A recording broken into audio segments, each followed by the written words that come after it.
Plus charge, है ना। अगर हमारा चार्ज इंक्रीज होता हुआ नजर आ गया तो फिर वो ऑक्सीडेशन होगी, और अगर वही हमारा चार्ज डिक्रीज होते हुए नजर आ गया तो वहीं पे वो क्या हो गया, रिडक्शन हो गया। बोलो मेरी बात समझ में आ रही तो बताओ, कॉन्सेप्ट क्लियर है। तो we will have oxidation and we will have reduction, ये चीज समझ में आती है।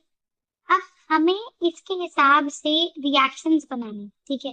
कैसे रिएक्शन बताने, ध्यान से समझो। हमेशा रेडिकल्स हम लोगों को पता है, जैसे मैंने बोला SO3 - 2, तो उस पे हमारे पास आता है SO4 - 2, ठीक है। हमेशा ध्यान रखना, ये जो सल्फाइट है और ये क्या है, सल्फेट, ठीक है।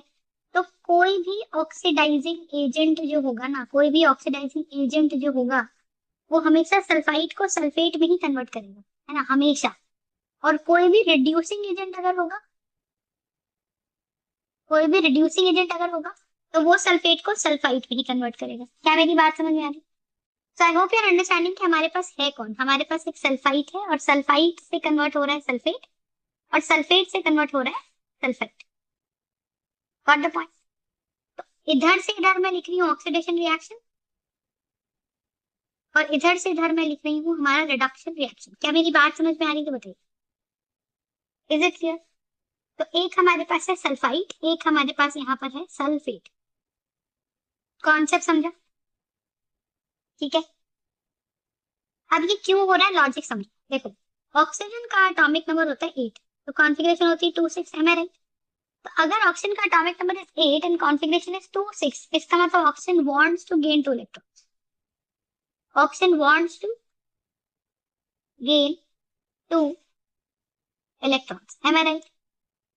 तो अगर oxygen wants to gain 2 electrons, इसका मतलब क्या है मुझे बताओ, कि भाई कहीं से भी अगर उसको 2 इलेक्ट्रॉन्स मिल जाएंगे तो ऑक्सीजन उससे 2 इलेक्ट्रॉन्स छीन लेगी। क्या मेरी बात समझ में आ रही है? ऑक्सीजन उससे कहीं से भी 2 इलेक्ट्रॉन्स अगर मिल जाएंगे तो ऑक्सीजन उससे 2 इलेक्ट्रॉन्स छीन लेगी। कॉन्सेप्ट समझ में आ रहा है? अब आप ये चीज देखो कि अगर ऐसा है ना, कि oxygen wants to gain 2 electrons और वो कहीं से भी उससे 2 इलेक्ट्रॉन छीन लेगी, इसका मतलब क्या है, ध्यान से देखना। इसका सिंपल मतलब ये है कि जैसे मैंने बोला आई नेगेटिव, और मैंने इसके अंदर ना ओजोन डाला। ओजोन क्या करता है, ओजोन टूटता है O2 प्लस नेसेंट ऑक्सीजन में। नेसेंट ऑक्सीजन का मतलब होता है normal oxygen atom, normal newly born oxygen atom, normal newly born oxygen atom. क्या मेरी बात समझ में आ रही है? तो अगर ये मेरा normal newly born oxygen atom है, इसका मतलब क्या है मुझे बताओ। If it is my normal newly born oxygen atom, तो ये क्या करेगा, एटॉमिक नंबर 8 है, कॉन्फ़िगरेशन 2 6 है, ये ऑक्सीजन एटम अपना ऑक्टेट कंप्लीट करना चाहता है। क्या मेरी बात समझ आई? ये ऑक्सीजन एटम अपना इलेक्ट्रॉन एक्सेप्ट करना चाहता है, सही बात है, क्योंकि इसका ऑक्टेट कंप्लीट नहीं है। So it will want to complete its octet. Got the point? It will want to complete its octet. समझ में आ रही है? अब आप ये चीज देखो कि एक बीकर में मान लो मैंने O3 डाल दिया, और उसके साथ मैंने मान लो आई नेगेटिव डाल दिया, ठीक है। आई नेगेटिव कहाँ से आएगा, जैसे मैंने Ki डाला, तो Ki कौन है, पोटेशियम आयोडाइड। तो पोटेशियम आयोडाइड कैसे टूटेगा, K+1 और I-1 में टूटेगा, बोलो है ना। तो अगर पोटेशियम आयोडाइड हमारा टूटेगा K+1 और I-1 में, तो इसका मतलब है कि हमारे पास ये पोटेशियम आयोडाइड है। फंडा समझा? अगर मेरे पास ये पोटेशियम आयोडाइड है, इसका मतलब क्या है मुझे बताओ, कि मैम हमारे पास K+1 है और I-1 है, this is going to be potassium iodide. अब O3 अगर टूटा तो O3 टूटकर मुझे क्या देगा, O2 देगा और नेसेंट ऑक्सीजन देगा। और नेसेंट ऑक्सीजन आपको पता है भूखा है, क्योंकि उसका ऑक्सीजन में ऑक्टेट कंप्लीट नहीं है, तो उसको कहीं से भी 2 इलेक्ट्रॉन चाहिए। अब आप समझो, जब मैंने Ki डाला, Ki डालने का मतलब क्या था, कि ma'am Ki will break down in its own ions K+1 and I negative. तो जब O3 will break down into K+ and I negative, इसका मतलब मेरे पास है क्या अवेलेबल, मेरे पास अवेलेबल है I-1। Are we understanding? So we will have O3, we will have O3 plus Ki। O3 टूट गया और K+ भी टूट गया। तो अब आप सोचो I-1 का मतलब क्या है, I-1 का मतलब है कि iodine will have iodine will have 1 electron extra. बोलो, ये बात समझ में आती है? Iodine will have 1 electron extra. Concept समझ में आ रहा है?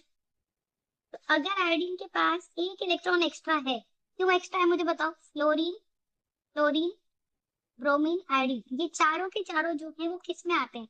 ये फ्लोराइड है, ये क्लोराइड है, ये ब्रोमाइड है और ये आयोडाइड है, ठीक है? ये सब के सब का वैलेंस शेल में 1 इलेक्ट्रॉन की डेफिशिएंसी है। इसकी कॉन्फ़िगरेशन 2 7 है, क्लोरीन इज 2 8 7 है, ब्रोमीन इज 2 8 8 7 है। समझ में आ रही है? तो आप ये चीज समझो कि हमारे पास फ्लोरीन है, क्लोरीन है, ब्रोमीन है और आयोडीन है। इन सबके पास वैलेंस शेल में एक एक इलेक्ट्रॉन की कमी है, ठीक है? वैलेंस शेल में एक इलेक्ट्रॉन की कमी है। बात समझ में आया? और अगर इसकी वैलेंस शेल में एक इलेक्ट्रॉन की कमी है, इसका मतलब क्या है कि कहीं से भी इसको एक इलेक्ट्रॉन चाहिए, तब जाके क्लोरीन न्यूट्रल है और फ्लोराइड में क्या है? 2 7। उसने एक इलेक्ट्रॉन गेन कर लिया तो वो 2 8 बन गया। बोलो, ये मेरी बात समझ में आ रही है कि नहीं आ रही? बताइए। Is the concept clear? Are we understanding guys? Yes ma'am. Thumbs up से काम चला लो, कोई दिक्कत नहीं है, बट लगातार अपना थम्स अप ऑन रखना। अगर नहीं समझाया तो थम्स डाउन, ठीक है? हाँ, ठीक है, ठीक है, अभी बस अब ठीक है। अब शांत, अब कुछ नहीं भेजना, अब सुनो बस। तो कहानी यहाँ पे क्या है? कहानी यहाँ पे ये है कि भाई अगर मैंने O3 के साथ Ki लिखा, तो मैं प्रोडक्ट बनाने की कोशिश कर रही हूँ और मुझे पता है कि पोटेशियम आयोडाइड ऐसे टूट रहा है। और O3 कैसे टूट रहा है? O3 टूट रहा है in the form O2 plus nascent oxygen. Are we understanding the point? तो अब यहाँ से होगा क्या? O2 तो बन ही जाएगा। जो नेसेंट ऑक्सीजन निकल रहा है ना, जैसे मान लो मेरे पास Ki है, ठीक है? जैसे मान लो मेरे पास कौन है? मेरे पास मान लो Ki है। तो द आइडिया इज कि Ki will break down like this. O2 अपना अलग हो गया, O3 का जब मॉलिक्यूल टूटा और नेसेंट ऑक्सीजन बन गया। वो जो नेसेंट ऑक्सीजन बना वो इस आयोडाइड के पास जाएगा। और आयोडाइड, आप मुझे बताओ, फ्लोरीन न्यूट्रल है, मतलब 9 protons is equal to 9 electron है। कॉन्फ़िगरेशन 2 7 है, K शेल में 2 इलेक्ट्रॉन्स हैं, L शेल में 7 इलेक्ट्रॉन्स हैं। जब एक इलेक्ट्रॉन इसके अंदर आएगा तो आप मुझे बताओ, क्या ये फ्लोराइड बन जाएगा? हाँ या ना? बताओ। क्लोरीन है, एटॉमिक नंबर 17 है, तो configuration is going to be 2 8 7, तो वो एक इलेक्ट्रॉन गेन करेगा, तो ये मेरा क्लोराइड बन जाएगा। बोलो हाँ या ना? 2 8 8 हो जाएगा। तो the idea here is what? Don't give me thumbs up, बस हाँ या ना बोलते रहो। तो 2 8 8। अब मैंने कहा जी मेरे पास 2 8 8 आ गया। तो क्लोरीन बोल रहे हैं तो न्यूट्रल है, लेकिन अगर क्लोराइड बोल रहे हैं तो भाई वो आयन, एनायन बन चुका है। इसी तरह से अगर ब्रोमीन बात करेंगे तो न्यूट्रल होगा, और वहां से वो ब्रोमाइड बनेगा तो फिर वो ब्रोमाइड बन जाएगा। मेरी बात समझ में आ रही है? इसी तरीके से अगर मेरे पास chloride, chloride, bromide, iodide, iodine है तो न्यूट्रल है, और वहां से अगर वो I-1 बन जाएगा तो फिर वो आयोडाइड बन जाएगा। समझ में? मतलब इसकी जो भी कॉन्फ़िगरेशन है उसमें अगर मान लो x प्रोटॉन्स बराबर x इलेक्ट्रॉन्स थे, तो यहाँ पर x protons is not equal to x plus 1 electron हो जाएगा। बोलो, मेरी बात समझ में आ रही है? हाँ या ना? तो इसका मतलब क्या कि भाई मैम आयोडाइड के पास एक इलेक्ट्रॉन एक्स्ट्रा है। अब ये ऑक्सीजन क्या करेगा? जो ये ऑक्सीजन है ये क्या करेगा? इस आयोडाइड के पास जाएगा। और आप मुझे बताओ, इस आयोडाइड को जब ऑक्सीजन घेरेंगे, आयोडाइड ऐसा तो है नहीं कि बीकर में एक ही मॉलिक्यूल है। Ai के बहुत सारे मॉलिक्यूल्स है। बोलो है? Ai के बहुत सारे मॉलिक्यूल्स है। तो जब आयोडाइड को ऑक्सीजन घेरती है, तो आयोडाइड, हर आयोडीन के पास 1 इलेक्ट्रॉन एक्स्ट्रा है। और जब हर एक के पास 1 इलेक्ट्रॉन एक्स्ट्रा है, इसका मतलब कि वो अपना एक इलेक्ट्रॉन ऑक्सीजन को दे देगा। और तो दूसरा आयोडाइड भी जो एक्स्ट्रा इलेक्ट्रॉन है वो अपना, मतलब हर आयोडीन के पास 1 2 3 4 5 6 7 7 वैलेंस इलेक्ट्रॉन्स होते हैं इस वैलेंस है। लेकिन कहीं से अगर इसको एक एक्स्ट्रा मिल जाए, ठीक है, कहीं से अगर इसको एक एक्स्ट्रा मिल जाए, तो ये मेरे पास क्या बन जाएगा? I-1। Are you understanding the point? तो अगर मुझे कहीं से एक इलेक्ट्रॉन एक्स्ट्रा मिल जाए तो ये क्या बन जाएगा? I-1। आर यू अंडरस्टैंडिंग और द पॉइंट? तो अब ऑक्सीजन उससे वही एक एक्स्ट्रा इलेक्ट्रॉन छीन लेगा, तो ये फिर से न्यूट्रल हो जाता है। तो अब आप एक चीज समझो, जब ऑक्सीजन का काम क्या है? इलेक्ट्रॉन्स फेच करना। You are supposed to fetch the electrons. Are you understand? You are supposed to fetch the electrons. Are you understand? तो आयोडीन जो है अगर उससे एक इलेक्ट्रॉन ऑक्सीजन खींच ले और दूसरे आयोडीन से भी एक इलेक्ट्रॉन खींच ले, तो O का एटॉमिक नंबर 8, कॉन्फिगरेशन 2 6, तो वो क्या करेगा, 2 इलेक्ट्रॉन खींच लेगा, एक इलेक्ट्रॉन ये बन जाएगा और एक इलेक्ट्रॉन ये बन जाएगा। बोलो मेरी बात समझ में आ रही है तो बताइए। And as a result what is going to happen, कि आयोडीन बिकम्स न्यूट्रल, दूसरा iodine becomes neutral, hence what does that become, it becomes, iodine के पास 1 2 3 4 5 6 7, दूसरे आयोडीन के पास 1 2 3 4 5 6 7, इसके पास ये आयोडीन है, तो यहाँ मेरे पास आयोडीन और आयोडीन के बीच का बॉन्ड बन गया, and this is going to be my iodine molecule. तो आई नेगेटिव जो होता है वो मेरा कन्वर्ट हो जाता है I2। Are we understanding the point?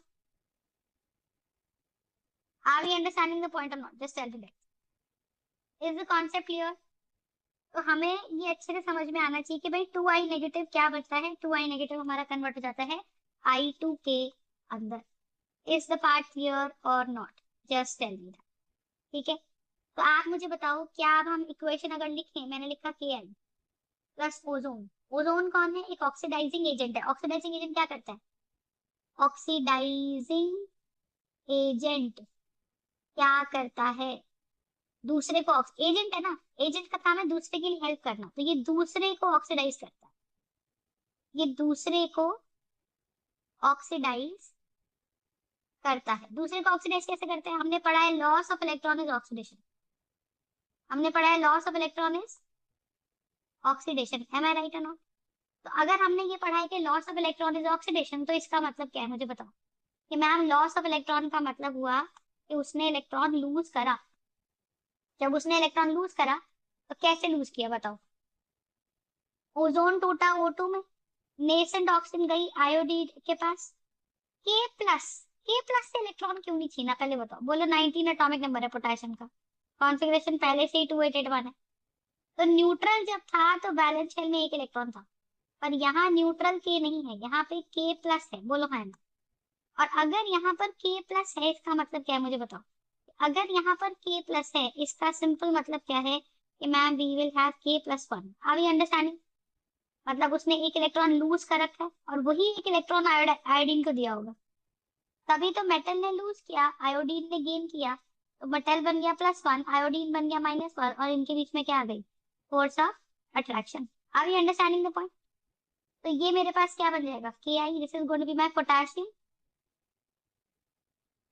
Iodide. Yes और नो? तो पोटेशियम ने तो ऑलरेडी लॉस ऑफ इलेक्ट्रॉन कर रखा है। बोलो है? पोटेशियम ने अगर पहले से ही लॉस ऑफ इलेक्ट्रॉन कर रखा है, इसका मतलब क्या है मुझे बताओ? कि भाई पोटेशियम ने अगर पहले से ही लॉस ऑफ इलेक्ट्रॉन कर रखा है, इसका सिंपल मतलब क्या है? बोलो। कि ऑक्सीजन अगर पोटेशियम के पास जाएगा तो भिखारी से आप कुछ और नहीं मांग सकते, कुछ और चीज की उम्मीद नहीं कर सकते। तो ऑक्सीजन किससे इलेक्ट्रॉन छीनने जाएगा? भाई जिसके पास इलेक्ट्रॉन होगा, यानी कि इस एग्जाम्पल में ऑक्सीजन जाएगा आयोडाइड के पास, बिकॉज आयोडाइड के पास अपने वैलेंस शेल के मुकाबले एक इलेक्ट्रॉन एक्स्ट्रा है। Are you understanding this part और not? Just and hence because this is happening, तो हम क्या बोल रहे हैं मुझे बताओ? कि we are gonna have K+1 and we are gonna have I-1। Concept clear है? तो यहां से मेरे पास आ गया O2, और I नेगेटिव जो है वो क्या बन जाएगा? I2। और ऑक्सीजन का जो एटम था वो कन्वर्ट हो जाएगा O-2 में। तो Ki का रिएक्शन विद O3 आपको समझ में आ रही है बात कि नहीं आ रही? अच्छा, देखो, फिर दोबारा से देखो। देखो, डब्बा लिया था, उसमें O3 डाला था, Ki के साथ डाला था, O3 टूटा था O2 और O में, Ki टूटा था K प्लस और I नेगेटिव में। मुझे बता दो, K प्लस एक कैटायन है या एनायन है? मेरे हिसाब से कैटायन है। आई नेगेटिव कैटायन है कि एनायन है? एनायन है। एनायन कौन होते हैं? नेगेटिवली चार्ज आयंस को हम एनायंस बोलते हैं, और पॉजिटिवली चार्ज आयंस को हम क्या बोलते हैं? हम कैटायंस बोलते हैं, है ना? पॉजिटिवली चार्ज आयंस को हम कैटायंस बोलते हैं और नेगेटिवली चार्ज आयंस को हम एनायन बोलते हैं। तो जो नेगेटिवली चार्ज आयंस है उनको एनायन बोल रहे हैं, जो पॉजिटिवली चार्ज आयंस है उनको हम कैटायन बोल रहे हैं। Are you understanding? तो अगर पॉजिटिवली चार्ज आयंस हैं और अगर नेगेटिवली चार्ज आयंस हैं, तो my idea here is what, कि मैम एक कैटायन है और एक एनायन है। हाँ है ना? तो अब मैं एक सिंपल सी बात बोल रही हूँ, एक कैटायन एक एनायन, ठीक है? तो एनायन इज इलेक्ट्रॉन रिच है ना भाई, और ऑक्सीजन का एटॉमिक नंबर 8 है, तो कॉन्फिगरेशन 2 6 है। तो ऑक्सीजन तो भूखा प्राणी है, उसको तो कहीं से इलेक्ट्रॉन चाहिए ना भाई। तो वो क्या करेगा, दो इलेक्ट्रॉन्स कहीं से छीन लेगा। तो कहाँ से छीनेगा? आयोडाइड से छीनेगा भाई। O3 रिएक्ट करने के लिए किसके साथ डाला है? Ki के साथ डाला है। O3 we are reacting with what? We are reacting with Ki। Are you understanding? Yes ma'am. क्यों नहीं लिया इलेक्ट्रॉन, ये नहीं समझ आ रहा भाई। K का एटॉमिक नंबर 19 है, कॉन्फिगरेशन 2881 है, ऑलरेडी वो लूज कर चुका ना भाई। बॉन्ड कैसे बनाएगा Ki के अंदर? मैं बोल रही हूँ जी Ki में K अट्रैक्टेड है I से, तो K तो ऑलरेडी लॉस कर चुका ना इलेक्ट्रॉन का, वो तो ऑलरेडी आयोडीन को दे चुका इलेक्ट्रॉन, तभी तो K प्लस बना। Got it ma'am. है ना? अब मुझे बताओ, अब ये चीज हो गई। तो मैंने बोला कि भाई मेरे पास O2 है प्लस नेसेंट ऑक्सीजन है, और ये O3 है। O3 का रिएक्शन किसके साथ है? Ki के साथ है।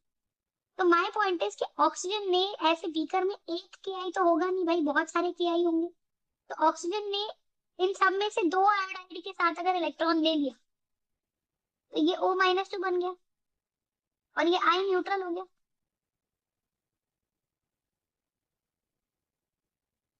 Got the point?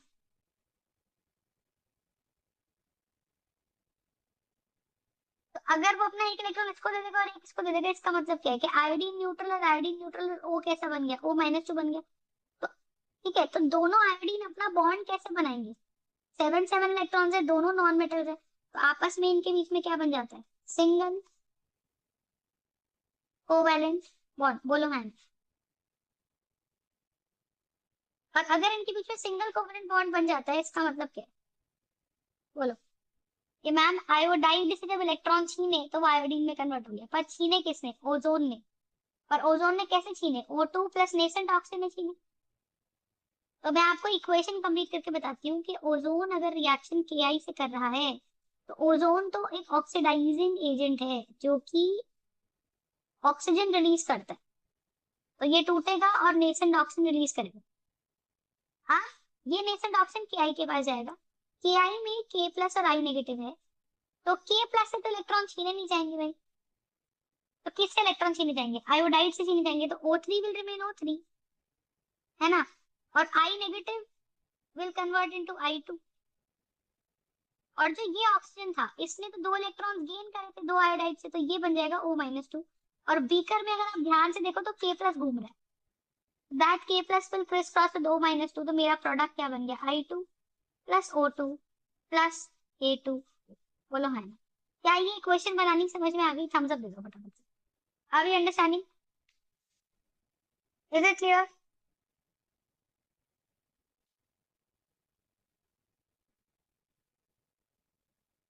मैम सब नाम अब कर लो बस, ठीक है? चलो अब लिखो। इक्वेशन अपनी क्या बन गई? O3 plus Ki will give me I2 plus O2 plus K2. Is this equation clear or not? Just tell me. This is going to be O3 plus Ki gives me I2 plus O2 plus K2. Understood the point or not? Just tell me. Is it clear? Yes or no? Yes. ठीक है, that's the idea. अब logic समझो। ऐसे मेरे पास बहुत सारे oxidising agent हो सकते हैं। जैसे फॉर एग्जांपल मैं बात करती हूँ KMnO4 की, तो KMnO4 काम करेगा मान लो मेरे पास H2SO4 के साथ। KMnO4 काम करेगा किसके साथ? H2SO4 के साथ। तो प्रोडक्ट क्या बनाता है? K2SO4 plus MnSO4 plus H2O plus nascent oxygen. तो हमें याद रखना है कि ये अल्कलाइन, ये एक हमारा पोटेशियम परमैंगनेट है। This is potassium permanganate. This is going to be potassium पर manganate.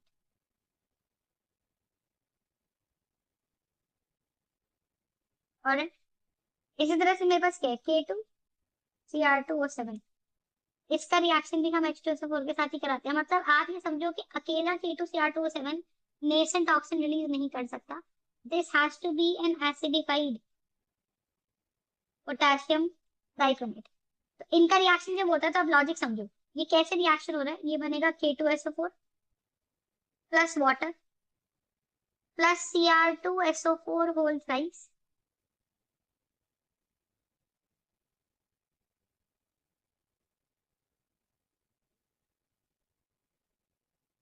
Plus water plus nascent oxygen. Are you understanding?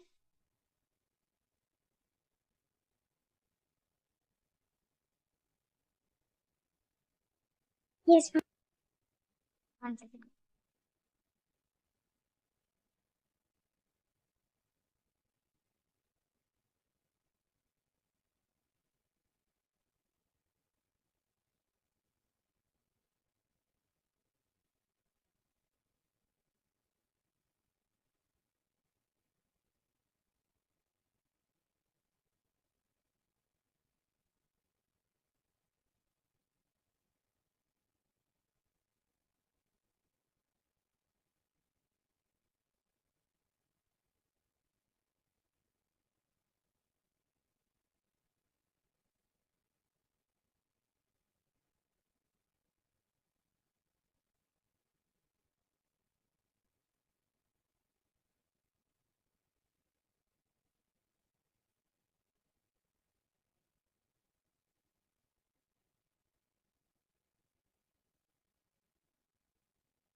ठीक है, तो मेरे को बताओ, नेसेंट ऑक्सीजन जो भी चीज रिलीज कर देती है, जो भी चीज नेसेंट ऑक्सीजन रिलीज कर देती है, वो हमारी ऑक्सीडाइजिंग एजेंट बन जाती है। जैसे ओजोन है,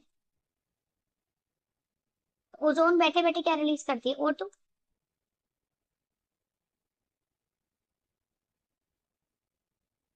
प्लस नेसेंट ऑक्सीजन, है ना। अगर फॉर एग्जाम्पल मैं बात करती हूँ कि मेरे पास कंसंट्रेटेड H2SO4 है, कंसंट्रेटेड,